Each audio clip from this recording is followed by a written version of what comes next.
तो अज़ीज़ तलबा व तालिबात, अस्सलामु अलैकुम वरहमतुल्लाहि वबरकातुहू। हम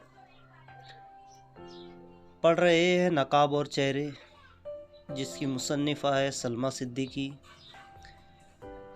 तो हमने पहले हिस्से में देखा कि सलमा सिद्दीकी ने अपने घर में अदीबों और शायरों की एक महफ़िल मुनक्किद की थी। तो हमने पहले हिस्से में ये देखा, पहले पैराग्राफ में, कि मुसन्निफ़ा ने शाम के वक्त को किस अंदाज में बयान किया है कि शाम हो रही है, सूरज गुरूब होने के सिमत में है। दूसरे पैराग्राफ में हमें ये देखा कि आहिस्ता आहिस्ता हवा में खनकी आने लगी। फिर उसने बैठने के कमरे में नज़र दौड़ाई, खाने की मेज़ का जायज़ा लिया, फूलों के गुलदान में फूलों की डंडियाँ उसको संवारने लगी, फूलों को संवारने लगी, और कुर्सियों पर जो गिर्द गुब्बार थी या लगी हुई है या नहीं, उसको साफ़ करने में लग गई। और आखिर में ख़ुद का उसने अपना जायज़ा लेने के लिए कि मैं कैसी लग रही हूँ, तो वो आईने के सामने जाकर खड़ी हो और आईने में देखने के बाद उसके चेहरे पे मुस्कुराहट बनाई, इसलिए कि वो ख़ुद अच्छी लग रही होंगी। लिबास सिंगार अच्छी तरह से उसने किया होगा। और बाद में वो बैठने के कमरे में जाकर एक जाविये की शक्ल में, यानी कि कोने में बैठ गई, कुर्सी पर बैठ गई कि वहाँ से नज़र सीधी डायरेक्ट फाटक पर, गेट पर जाती थी। फिर उन्होंने कोई फिल्मी सितारा, कोई हीरो के आने का जिक्र किया, जिसके आसपास नंगे भूखे नौजवान खुश लिबास लड़के लड़कियां जमा हो गए। और फिर वो वहाँ से गाड़ी रवाना हो गई। फिर वो टहलने लगी। चाय का पानी जो है तो दोबारा उबल कर ठंडा हो रहा था। फिर उसके बाद बार बार वो किचन जाती, बिल्ली की खौफ से। फिर हमने तीसरे पैराग्राफ में देखा कि वहाँ पर सरदार जाफरी, मजरू सुल्तानपुरी, ये सब धीरे धीरे आना शुरू हो गए। फिर उन्होंने उनके शोहर का भी जिक्र किया कि जो कुर्ता और पैजामा, सफ़ेद मलमल का कुर्ता और पैजामा पहनकर, जिसको मोहरिक का कलफ देकर कड़क कपड़े पहने हुए और लहीम शहीम नज़र आ रहे थे, यानी कि मोटे ताज़े नज़र आ रहे थे। फिर उसके बाद में साहिर लुधियानवी आए, उनकी बेगम भी आई। साहिर लुधियानवी जब आए तो उस वक्त 7 बज चुके थे। धीरे धीरे आने वालों का, शायरों का, अदीबों का आने का सिलसिला जारी हुआ है। फिर असमत चुगताई और कुर्तुल हैदर के इस्तकबाल के लिए वो बाहर गई और बैठने के कमरे में, और वापस आई तो देखा कि बैठने के कमरे में सिर्फ ख़वातीन रह गई थी और बाकी आहिस्ता आहिस्ता कृष्ण जी के कमरे में जा रहे थे। तो यहाँ तक कि हमने समाप्त फरमाया था। आइए अब अगला पैराग्राफ देखिए, सफ़ा नंबर 39 पे। असमत चुगताई कमरे में दाखिल हुई और एक बड़ी उचटती सी नज़र इधर उधर डाल के दीवान पर कुछ बैठने और कुछ लेटने के अंदाज में बैठ रहे हैं। असमत आपा का किसी महफिल में खुद से पहुंच जाना तकरीबन नामुमकिन है। असमत चुगताई कमरे में दाखिल हुई और एक बड़ी उचटती सी नज़र, यानी कि ऐसी नज़र घुमाना और वापस चुरा लेना, वापस हटा लेना, उसे कहते हैं उचट्टी नज़र। तो दीवान पर कुछ इस अंदाज में बैठी कि कुछ लेटने के अंदाज में बैठ गई और कुछ ऐसे लग रहा था कि कुछ बैठी हुई है, कुछ लेटी हुई है, तिरछा होकर। लेकिन यहाँ पर सलमा सिद्दीकी ये बता रही है कि असमत आपा का किसी महफिल में खुद से किसी महफिल में पहुंच जाना तकरीबन ये नामुमकिन था, यानी ऐसा नहीं होता कि एक बार दावत देने पर वो खुद से हाजिर नहीं होती थी, बल्कि उन्हें बुलाए, अगर दावत दी जाए बुलाए तो बार बार उनकी याद दहानी कराते रहे, यानी कि उनको याद दिलाते रहे कि आपको इस महफिल में आना है, जो हमने शायरों और अदीबों की महफिल सजाई है, जो मुनक्किद करने वाले हैं, तो उसमें आपको आना है। तो ये बार बार उनको याद दिलाना पड़ता था। उनको घर से लाने और घर तक पहुंचाने का बंदोबस्त कीजिए। अस्मत चुगताई वैसे नहीं आती थी, बल्कि उनके घर जाइए, घर से फिर अपने घर लेके आइए, उसका इंतज़ाम करना होता था, गाड़ी का रिक्शे का इंतज़ाम करना होता था। उनकी इस अदा पे बहुत हैरत होती थी, यानी कि यही अदा पर, यानी कि वो खुद से नहीं आती थी, बल्कि आने जाने का इंतज़ाम भी करना होता था। जो खातून अपनी कहानियों में और अपने ख्यालों में इस कद्र रोशन ख्याल हो, वो आने जाने और घूमने फिरने के सिलसिले में इस कद्र कदामत पसंद हो, यानी कि पुरानी बातों को मानने वाला, कदामत पसंद कहते हैं पुरानी बातों को मानने वाला। अजीब बात है। फिर अगला पैराग्राफ देखिए कि मैंने कुर्तुलैन हैदर की तरफ देखा। मुसन्निफा कह रही है कि मैंने कुर्तुलैन हैदर की तरफ देखा, वो कुछ खामोश सी दीवान के कोने में रेडियोग्राम का सहारा लिए बैठी थी, यानी कि पैगाम भेजने का आला, रेडियोग्राम, फ़ोन, जो टेलीफोन घर के होते थे। तो उसके बाद अस्मत चुगताई जिस तरह की बातें अपने अदब में करती है, यानी कि जो मज़ामीन में बातें गुफ्तगू होती है, उसी तरह वैसे ही अपनी गुफ्तगू में भी करती है, यानी कि बोल चाल की ज़ुबान में भी वैसे ही गुफ्तगू करती है, मगर ऐनी अपने रख रखाव, मजलिसी गुफ्तगू, यानी कि जो उसके रख रखाव था, यानी कि जो रहने का ठाट बाट था, गुफ्तगू करने का तरीका था, चाहे वो मजलिसी गुफ्तगू हो, चाहे वो मजलिस की गुफ्तगू हो, और चाहे वो आदाबे महफिल में हो, तो अस्मत से बिल्कुल मुख्तलिफ है, अस्मत चुगताई से बिल्कुल मुख्तलिफ नज़र आती है। अपने अदब में वो जितनी मॉडर्न है, यानी कि मॉडर्न है ना, फैशन लिबास, जिसे हम फैशन लिबास पहनते हैं, मॉडलिंग कराते हैं, कुछ बच्चे मॉडलिंग करते हैं, है ना, फैशनेबल रहने की कोशिश करते हैं, तो वैसे ही वो अदब में मॉडलिंग है, ज़िंदगी में इतनी ही कदामत परस्त है, यानी कि पुराने रिवाजों को मानने वाली।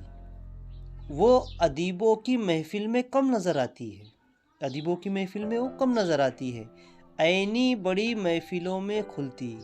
ऐनी कहते हैं आँख से मुताबिक, यानी कि देखिए वो करीबी दोस्तों की छोटी छोटी महफिलों में कोई बहस शुरू हो जाए, यानी कि करीबी रिश्तेदारों की महफिल में, छोटी छोटी महफिलें जहाँ मुनक्किद होती है, अगर उसमें कोई बहस शुरू हो जाए, फिर देखिए ऐनी की गुल अफशानी गुफ्तार, यानी कि ऐनी की गुल अफशानी गुफ्तार, यानी कि देखने वाली आँख, है ना, तो उसकी, यानी कि देखने, यानी कि अस्मत चुगताई की, ऐनी की यानी कि अस्मत चुगताई की, यानी कि बातों से फूल झड़ना। गुल अफशानी गुफ्तार कहते हैं बातों से फूल झड़ने को। वो एकदम बदल जाती है, और गुफ्तगू जब करती है तो एकदम बिल्कुल बदल जाती है। कुर्सी से दीवान पे आ जाएंगी, कुर्सी पे बैठी हुई है, यानी कि एक मिसाल दी जा रही है कि कोई इंसान अगर कुर्सी पर बैठा हुआ है तो वो दीवान पर आकर बैठ जाता है, यानी कि कुर्सी जो है तो दीवान की बनिस्बत एक हकीर होती है, कमज़ोर होती है। दीवान से उतरकर नीचे कालीन पर आ जाएंगी और मगरबी अदब के जदीद तरीन तहरीकों पर जदीद तरीन ख़यालात का इजहार इंतहाई वजाहत और साफ गोई से फरमाएंगी। यानी कि यहाँ पर एक मिसाल दी जा रही है कि अगर हम कुर्सी पर बैठे हुए हैं, कोई मेहमान आ जाए तो हम उनके लिए उठकर खड़े हो जाते हैं, उनको बिठा देते हैं, या कोई हमसे बड़ा है अगर महफिल में आ चुका है तो हम वहाँ से उड़ जाते हैं और उनको वहाँ पर बिठा देते हैं। ये हमारा अदब कहलाता है, ये हमारे तहज़ीब कहलाती है। तो इसी तरह अगर वो कुर्सी पर बैठी हुई है तो दीवान पे आ जाएंगी, दीवान से उतरकर नीचे कालीन पर आ जाएंगी। यानी कि यहाँ पर सिर्फ बैठने के लिए कुर्सी, दीवान और कालीन की मिसाल दी जा रही है, बल्कि उनका बोलने का जो लहजा है वो बिल्कुल बदल जाता है। और मगरबी अदब के जदीद तरीन, यानी कि जो जदीद दौर है उसके तहरीकों पर जदीद तरीन ख़यालात है ना का इजहार इंतहाई वजाहत और साफ गोई से फरमाएंगी। अगला पैराग्राफ देखिए कि बाहर एक टैक्सी आकर रुकी और ख्वाजा अहमद अब्बास नमूदार यानी कि हाजिर हुई। वो हस्बे मामूल यानी कि मामूल के मुताबिक बेहद जल्दी में थे, यानी कि हमेशा वो आते और हमेशा जल्दी में रहते थे, इसलिए कि उनके पास वक्त दरकार नहीं होता था, वक्त नहीं होता था। एक नज़र कृष्णचंद्र के कमरे में डाली, यानी कि जैसे ही बाहर एक टैक्सी आकर रुकी, उसमें से ख्वाजा अहमद अब्बास जो है तो हाजिर हुई। वो हस्बे मामूल बेहद जल्दी में थे कि मिलना है और मिलकर वापस जाना है। तो उसने सलमा सिद्दीकी ने एक नज़र कृष्णचंद्र के कमरे में डाली। मैं हंस दी तो खुद भी हंस दी, यानी कि जैसे ही उन्होंने मुसन्निफा ने सलमा सिद्दीकी ने कृष्णचंद्र के कमरे में नज़र दौड़ाई, उसके तरफ नज़र कमरे की तरफ देखा, तो देखने के बाद सलमा सिद्दीकी खुद हंस पड़ी। तो ख्वाजा अहमद अब्बास भी हंस पड़े और फिर बोले, लाइए चाय लाइए, यानी कि मैं चाय पी लेता हूँ, आज इतनी भी जल्दी नहीं है। मैंने चाय की प्याली उनकी तरफ बढ़ाई तो बोले, भाई बस चाय चलेंगी, मिठाई विठाई मत लाइएगा। तो उन्होंने क्या कहा कि भाई सिर्फ चाय ही चलेंगी, हम चाय ही पिएंगे और मिठाई की विठाई की कोई हमको ज़रूरत नहीं है। अब्बास साहब खुशियों में कम शिरकत करते हैं। हाँ, ख्वाजा अहमद अब्बास साहब खुशियों में कम शिरकत करते हैं। वो तंदुरुस्त दोस्तों के यहाँ कम जाते हैं, खाते पीते साथियों की परवाह कम करते हैं। लेकिन खुदा ना खास्ता, यानी कि यहाँ पर एक बहुत गहरा तंज किया जा रहा है ख्वाजा अहमद अब्बास के किरदार पर कि ख्वाजा अहमद अब्बास खुशियों में कम शरीक होते हैं और जो हट्टे कट्टे तंदुरुस्त सेहतमंद दोस्त है उनके यहाँ कम जाते हैं और खाते पीते साथियों की परवाह कम करते हैं। जो अच्छे घराने के हैं, खाते पीते लोग हैं, तो उनकी परवाह कम करते हैं। लेकिन खुदा ना खास्ता, लेकिन अल्लाह ना करे उनको पता चल जाए कि उनका कोई दोस्त, साथी या शनासा परेशान है। शनासा कहते हैं पहचान वाले को, कि अगर कोई उनका दोस्त, साथी, पहचान वाला अगर परेशान हाल है, उदास है यानी कि गमगीन है, मकरूज है यानी कि कर्जदार है, बीमार है, तो फिर अब्बास साहब अपना हर ज़रूरी काम छोड़कर उस इंसान की तीमारदारी में लग जाएंगे। हाँ, ये उनमें एक बहुत अच्छी बात थी कि वो खुशियों में कम शरीक होते, सेहतमंद दोस्तों के यहाँ कम जाते, खाते पीते साथियों की परवाह नहीं करते। लेकिन खुदा ना खास्ता, अल्लाह ना चाहे, अगर उनको पता चल जाए कि उनके कोई दोस्त, साथी या पहचान वाला परेशान हाल है, उदास है या मकरूज़ है यानी कि कर्जदार है, कर्जे में डूबा हुआ है, तो या फिर बीमार है, तो फिर अब्बास साहब अपना हर ज़रूरी काम छोड़ देते हैं और उस इंसान की तीमारदारी में लग जाते हैं, बीमारी इलाज करने में लग जाते हैं, इयादत करनी जाती है। पहली फुर्सत में सब काम काज छोड़ देते हैं। अगला पैराग्राफ देखिए, अब्बास साहब को किस चीज़ की तलाश है ये मैं आज तक ना समझ सकी, मगर इतना यकीन ज़रूर है, इतना भरोसा ज़रूर है कि उन्हें किसी की तलाश है, वरना वो यूँ हर वक्त अपने आप को मसरूफ़ ना रखे। यानी कि वो कोई ना किसी चीज़ की उनको तलाश है, और ये कह रहे कि मुझे पक्का यकीन है कि उन्हें किसी ना किसी चीज़ की तलाश ज़रूर है, वरना कोई इंसान इतना किसी मसरूफ़ नहीं रहता, किसी काम में मसरूफ़ नहीं रहता। अदब से फिल्म में आए, फिल्म से जर्नलिज़म में आए। पहले वो अदब में थे, यानी कि उर्दू अदब पर लिखते रहे, मज़ामीन लिखते रहे। फिर उसके बाद फिल्म में आए, फिल्मों के लिए उन्होंने लिखना शुरू किया। फिर फिल्म से जर्नलिज़म में आ गए। जर्नलिज़म कहते हैं अखबार नवीसी के काम को, अखबार में काम करने वाले कारिंदों को, जिसे हम सहाफ़त कहते हैं, सहाफ़ी कहते हैं। सहाफ़ी यानी कि पत्रकार, प्रेस रिपोर्टर। फिर उसके बाद उन्होंने जर्नलिज़म से वो सियासत में आ गए, पॉलिटिक्स में आ गए। फिर पॉलिटिक्स से समाज सुधार बन गए, समाज को सुधारने के काम में लग गए। जो उनके अधूरे काम थे, उनके अधूरे काम करने में वो लग गए। फिर समाज सुधार से वो बच्चों की तालीम में, वो हर वक्त किसी ना किसी मसले में अपने को उलझाए रखते थे। यानी कि एक तरफ अदब से जुड़े हुए थे, फिर फिल्मों से जुड़े, फिर फिल्मों का काम किया, फिर जर्नलिज़म में आए, फिर जर्नलिज़म से सियासत, समाज सुधारक, बच्चों की तालीम, वो हर वक्त किसी ना किसी मसले में उलझे रहते।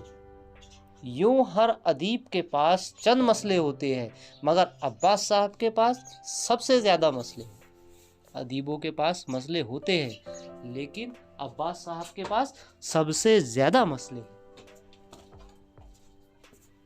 अब्बास साहब के पास सबसे ज़्यादा मसले। वो हमेशा सफ़र में रहते हैं। सुबह 9 बजे घर से निकलते हैं, रात को 12 बजे वापस लौटते हैं। अब जब एक इंसान अदब से जुड़ा हो, फिल्मों से जुड़ा हो, जर्नलिज़म से जुड़ा हो, सियासत से जुड़ा हो, समाज सुधार से जुड़ा हो, बच्चों की तालीम से जुड़ा हो, हर वक्त अपने आप को मसरूफ़ रखने वाला हो, किसी भी मसले में उलझा हुआ हो, तो जाहिर सी बात है घर को वो लेट ज़रूर आएगा। घर को वो लेट ज़रूर आएगा। घर पे आने के लिए ज़रूर 12 बजेंगे, 1 बज जाएंगी, रात के 2 बज जाएंगे। टैक्सी में पढ़ते हैं, और पढ़ने के लिए भी उनके पास टाइम नहीं है। टैक्सी में एक जगह से दूसरे जगह जा रहे हैं, सफ़र कर रहे हैं, तो सफ़र के दौरान पढ़ रहे हैं। हवाई जहाज़ में लिखते हैं, रेस्तोरां में सोते हैं, कोई रेस्तोरां होटल में सोते हैं और रात को जागते हैं। आज बम्बई में है, कल दिल्ली में, परसों मॉस्को में देखे गए, तो अगले दिन लंदन में। जी चाहता है उनसे पूछूं, जी चाहता है कि उनसे मैं पूछूं, क्या पूछूं कि मंजिल है कहाँ तेरी ए लालाए सहराई। लालाए सहराई कहते हैं कि एक किस्म का सुर्ख फूल, मगर उनके पास तो शायद ये मिसरा सुनने की भी फुर्सत नहीं है। यानी कि सलमा सिद्दीकी ये कह रही है कि अगर मैं ये मिसरा उनको सुनाऊं तो ये मिसरा सुनने के लिए भी उनके पास फुर्सत नहीं है, वक्त नहीं है। सिगरेट वो नहीं पीते, पान वो नहीं खाते, शराब वो नहीं पीते, किसी दोस्त की बुराई वो नहीं करते। शायद इसीलिए उनका दिल किसी महफिल में नहीं लगता, और वो चंद मिनट ठहर के एक जगह से दूसरी जगह चले जाते हैं, किसी तीसरी जगह जाने के लिए। यानी कि ये 2 लाइनों में एक खास चोट की गई है, एक खास तंज किया गया है, एक खास यहाँ पर बात बताई गई है, तंज किया गया है, एक बहुत अच्छा तंज किया गया है, यानी कि ताना दिया गया है। देखिए मैं इसको दोबारा पढ़ता हूँ। मगर उनके पास तो शायद ये मिसरा सुनने की भी फुर्सत नहीं है। सिगरेट वो नहीं पीते, पान वो नहीं खाते, शराब वो नहीं पीते, किसी दोस्त की बुराई वो नहीं करते। हाँ, अब देखिए आगे, शायद इसीलिए उनका दिल किसी महफिल में नहीं लगता। हाँ, तो ये यहाँ पर ये जुमले पर गहरा तंज किया गया है कि अगर ये जो अदीबों की, शायरों की जो महफिल होती है, तो वहाँ सिगरेट भी पिए जाते हैं, पान भी खाए जाते हैं, कुछ शायर, कुछ अदीब शराब नोशी भी करते हैं, और फिर वही महफिल में एक अदीब दूसरे अदीब की बुराई भी करता है। है ना।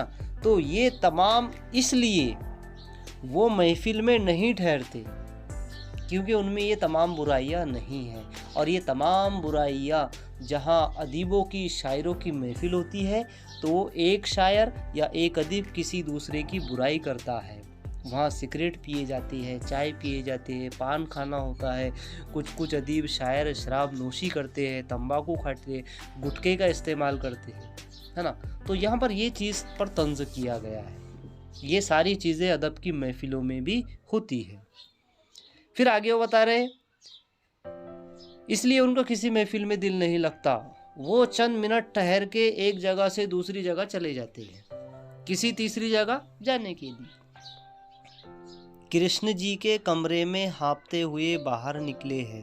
कृष्ण जी कमरे से, हाँ अगला पैराग्राफ देखिए, कृष्ण जी कमरे से हाँफते हुए, है ना, सांस फूली हुई है, बाहर निकले हैं और अमृति और बालूशाही की प्लेट उठा के भारती जी के पास चले गए।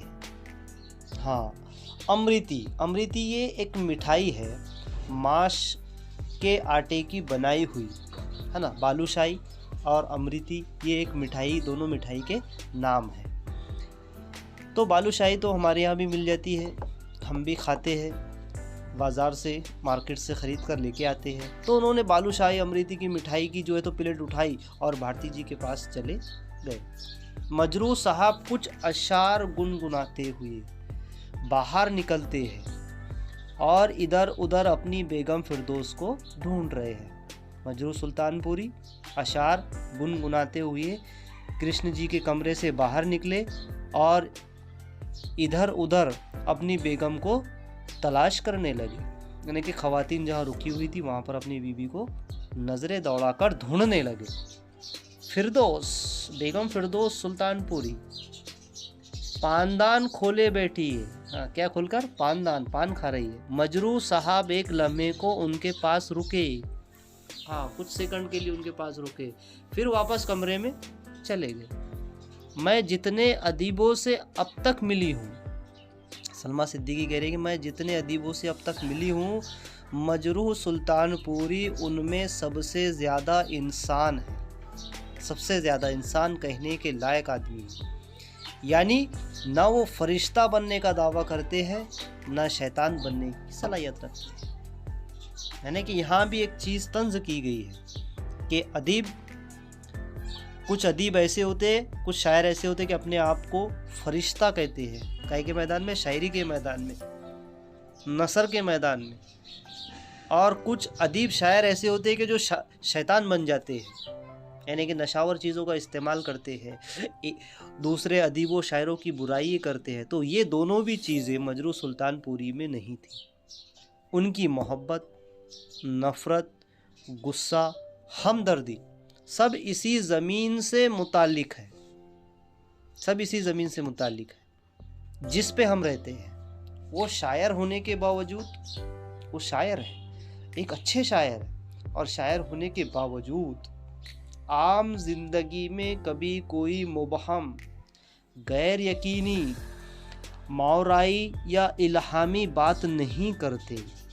यानी कि मुबहम, पेचीदा, गैर यकीनी, यानी कि जिस पर, ऐसी बात जिस पर लोग सुनने के बाद यकीन ना करें, मावराई या इल्हामी यानी कि हकीकत से परे, ना काबिल फ़हम यानी कि जो समझने के काबिल नहीं है, और इल्हामी बात नहीं करते यानी कि खुदा की तरफ से दिल में आई हुई बात, ये कभी ऐसी बातें, ऐसी गुफ्तगू वो नहीं करते।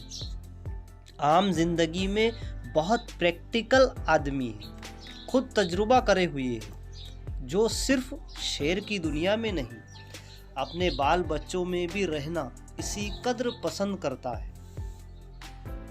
खवा वो खामोश बैठे, शेर की फिक्र में खामोश बैठे हुए है। यह हो सकता है कोई शेर बना रहे हो, उनके दिलो दिमाग में कोई मफ़हूम आ गया हो, कोई मजमून आ गया हो, या शेर खामोश बैठे हुए है, शेर की फिक्र में है, या इंतहाई महू हो, लेकिन यानी कि महू यानी कि कम छपी हुई चीज़, अगर उनका बच्चा अंदलीब गेंद यानी कि बुलबुल, अंदलीब यानी कि गुलदम जिसे कहते हैं। तो अंधलीब गेंद या पतंग की फरमाइश उनसे कर देगा, है ना। उनका बच्चा अंधलीब गेंद यानी कि कोई बुलबुल, गुल की, है ना, फूल की, गेंद की या पतंग की फरमाइश कर देगा, तो वो सब कुछ भूल भाल के सबसे पहले अपने बच्चे का मुतालबा पूरा करेंगे, अपने बच्चे की ख्वाहिश पूरी करेंगे। हाँ, अगर कोई उनका बच्चा बुलबुल लाने का कह रहा है, बुलबुल सा बच्चा, अंधलीब, है ना, उनका अंधलीब बच्चा, बुलबुल जैसे वाला, है ना, फूलों के जैसा बच्चा, अगर उनको ये कह दे कि गेंद या पतंग की फरमाइश कर दे, तो वो अपने तमाम काम को रोक देंगे और रोकने पर सबसे पहले अपने बच्चे की ख्वाहिश को पूरा करेंगे। उन्हें गुस्सा आ जाएगा तो ज्वालामुखी की तरह सारा गुब्बार उगल देंगे। अगर उन्हें गुस्सा आ जाएगा तो ज्वालामुखी की तरह अपना पूरा गुब्बार फौरन जो है तो उगल देंगे। तो ज्वालामुखी यानी कि ज्वालामुखी कहाँ निकलती है, मैं आपको बताता कि वो पहाड़ जिसमें से आग निकलती हो, पहाड़ के ऊपर से आग निकलती हो तो उसे ज्वालामुखी कहते हैं, जिसमें तूफान होता है। तो ज्वालामुखी की तरह बिल्कुल सारा उगल देंगी। और मोहब्बत, हाँ, अगर गुस्से में आए तो ये उनकी हरकत ज्वालामुखी की तरह बन जाएंगी, है ना, आग बगोला हो जाएंगी और तमाम जो है तो गुस्से में अपनी बात को उगल देंगे, यानी अपनी ज़ुबान से बोल देंगे। लेकिन उनमें दूसरी तरफ मोहब्बत और हमदर्दी का जज्बा उमड़ेगा, सामने आ जाएगा। जितने वो गुस्सा होते थे उतनी उनमें मोहब्बत भी थी, हमदर्दी भी थी, शफकत भी थी, तो उनका ये जज्बा भी था। तो सारे बदखवाओं को एक हल्ले में माफ़ कर देंगे। बदखवाओं को यानी कि जितने भी अगर उनसे कोई झगड़ा करने वाले भी लोग हैं तो उन पर जो है तो बरस जाएंगी, ज्वालामुखी की तरह बन जाएंगी, है ना, आग बगोला हो जाएंगी, गुस्से में आ जाएंगी और अपने सारे बातें उनके सामने उगल कर रख दे।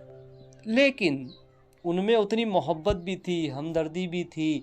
अगर कोई उनके झगड़े करने वाले उनके दोस्त हो, अहबाब हो, दुश्मन हो, तो उनको एक हल्ले में यानी कि एक ही वक्त में, एक हल्ला कहते हैं शोरगुल मचाना, तो उनको माफ़ कर दें। राजेंद्र सिंह बेदी मेस के करीब आए। अब ये वाकया बजरु सुल्तानपुरी का ख़त्म हो गया। अब राजेंद्र सिंह बेदी मेस के करीब आए, मुसन्निफ़ वगैरह कि वो मेस के करीब आए और वो शामी कबाब खाते हुए कह रहे हैं, हाँ, शामी कबाब के कबाब खा रहे हैं और कह रहे हैं कि भाई कबाब बहुत अच्छे बने हैं। हाँ, खाने की तारीफ़ कर रहे हैं, कबाब की तारीफ़ कर रहे हैं। बेदी साहब अपनी कहानियों में जिस कदर संजीदा रहते हैं, हाँ, संजीदगी के साथ जो कहानियाँ लिखी हुई है, तो दोस्तों की महफिल में इसी कदर खुश मजाक नज़र आती है। यानी कि उलट है, उनमें तजाद है। संजीदा कहानियाँ लिखते हैं लेकिन दोस्तों की महफिल में इसी कदर खुश मजाक नज़र आते हैं, है ना, खुश नज़र आते हैं, हंसी मजाक करते हुए नज़र आते हैं। बहुत उम्दा फुकरे कहते हैं, बहुत उम्दा बहुत अच्छे अच्छे जुमले कहते हैं। और जब उनकी तबीयत मौजू हो, है ना, उनकी तबीयत खुशगवार हो, तो कोई भी उनके फुकरे की बेज़रर चुभन से महफूज नहीं रहता। बेदी साहब को उनके असल मोड़ में देखना हो तो उन्हें ऐसी महफिल में देखना चाहिए। हाँ, वो अगर पूरे मूड में है ना, पूरे मूड अच्छा है अगर उनका, तो ऐसी महफिलों में देखना चाहिए। सलमा सिद्दीकी कह रही है कि ऐसी महफिलों में उनको देख सकते हैं जहाँ उनके सर पे उनके बाल बच्चों का साया न हो। आम तौर से बच्चे अपने वालिदैन के सामने जितने मौद्दिब और संजीदा रहते हैं, यानी कि मौद्दिब कहते हैं अदब सिखाने वाले को, यानी कि अदब के साथ मिलते हैं बच्चे, उनसे अदब के साथ रहते हैं और संजीदा रहते हैं, तो बेदी साहब भी इसी तरह महज़िब अपने बाल बच्चों के सामने नज़र आते हैं। यानी कि महज़िब कहते हैं, मौद्दिब यानी कि अदब सिखाने वाला, और महज़िब यानी कि नेक खसलत, ऐबों से पाक इंसान। तो यहाँ पर एक मिसाल दी गई है कि जिस तरह से बच्चे अपने माँ बाप के सामने मुअद्दिब अंदाज में रहते हैं, यानी कि अदब के साथ रहते हैं, संजीदा बन जाते हैं, तो राजेंद्र सिंह बेदी भी अपने बच्चों के सामने एक मुहज़्ज़िब नज़र आते हैं, यानी कि नेक नज़र आते हैं, नेक खसलत इंसान लगते हैं, ऐबों से पाक नज़र आते हैं। अब दूसरा पैराग्राफ देखिए कि अभी साहिर लुधियानवी कमरे से निकले ही थे।